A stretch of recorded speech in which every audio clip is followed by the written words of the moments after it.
കോഴിക്കോട് ബാലുശ്ശേരി പുനൂരിൽ കേളകം സ്വദേശിനിയായ യുവതിയെ ഭർതൃവീട്ടിൽ തൂങ്ങി മരിച്ച നിലയിൽ കണ്ടെത്തിയ സംഭവത്തിൽ ബാലുശ്ശേരി പോലീസ് അസ്വാഭാവിക മരണത്തിന് കേസെടുത്ത് അന്വേഷണം ആരംഭിച്ചു.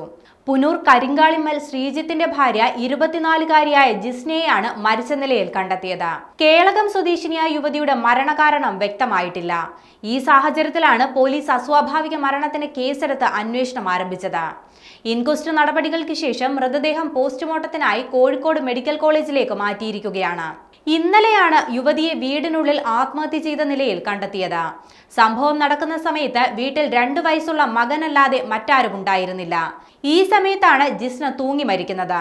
തുടർന്ന് ഭർതൃപിതാവ് ജോലി കഴിഞ്ഞ് തിരികെ എത്തിയപ്പോഴാണ് ജിസ്നയെ വീടിനുള്ളിൽ തൂങ്ങി മരിച്ച നിലയിൽ കണ്ടെത്തുന്നത്. ഓട്ടോ ഡ്രൈവറാണ് ജിസ്നയുടെ ഭർത്താവ്.